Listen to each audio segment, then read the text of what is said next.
심근경색에서 가장 중요한 신호는 바로 흉통입니다. 단발성의 콕콕 찌르는 통증보다는 무거운 돌이 눌러앉은 듯한 압박감이나 조이는 느낌이 특징적입니다. 특히 10분 이상 지속되거나 휴식 이후에도 좋아지지 않고 시간이 지날수록 강도가 심해지는 급성 통증은 응급 상황으로 인식해야 합니다.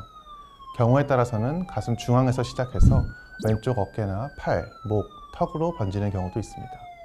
심근경색은 가슴 통증이 가장 특징적인 증상이지만 혈관 상태나 병의 진행 속도에 따라서 흉통 없이 호흡곤란으로 나타날 수도 있습니다.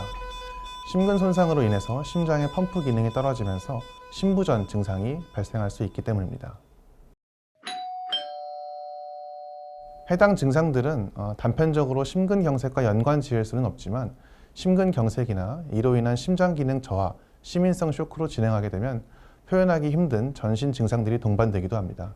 특히 심장 기능이 극단적으로 떨어지며 전신 기능을 유지할 수 없는 경우에는 숨이 막히는 느낌이 들거나 안절부절 못하는 모습을 보이곤 합니다. 위장약에 반응이 없고 며칠에 걸쳐서 진행하는 속쓰림 혹은 소화불량은 드물게 심근경색에 의한 증상인 경우가 있습니다. 이러한 상태가 악화되면 심장마비로 이어질 수도 있습니다. 고혈압이나 고지혈증, 당뇨는 심장 혈관 질환뿐 아니라 모든 심장병의 위험 인자입니다. 적절한 조절이 병의 진행이나 재발을 막는 데 중요한 역할을 하겠습니다.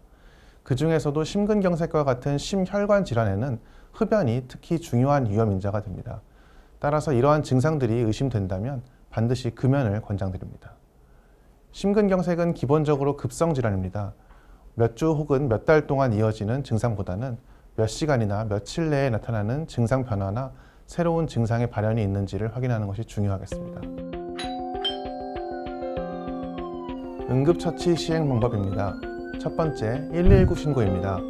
가장 중요한 것은 즉각적인 신고입니다. 특히 앞서 언급한 것처럼 흉통이 10분 이상 지속되거나 휴식이나 약물에도 호전되지 않는다면 곧바로 119에 신고하십시오. 두 번째, 의식이 있는 경우입니다. 환자가 의식이 있다면 편안한 자세를 취하게 하는 것이 중요하겠습니다. 혈류량을 보존하기 위해서 눕히는 것이 좋겠고 상체를 살짝 세워 앉히는 것도 괜찮겠습니다. 세 번째, 의식이 없는 경우입니다. 이런 경우 즉시 심폐소생술을 시작해야 합니다.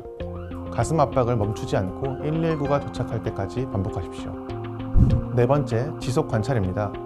심근경색이 의심되는 환자는 언제든지 심장마비가 발생할 수 있습니다. 구조대원이 도착할 때까지 환자를 혼자 두지 말고 호흡이나 맥박, 의식 상태를 계속 확인하십시오. 심근경색은 누구에게나 일어날 수 있는 응급 상황입니다. 전조 증상 알기, 119 신고, 의식 여부에 따른 대처, 그리고 지속 관찰, 이 4단계를 기억해 주세요.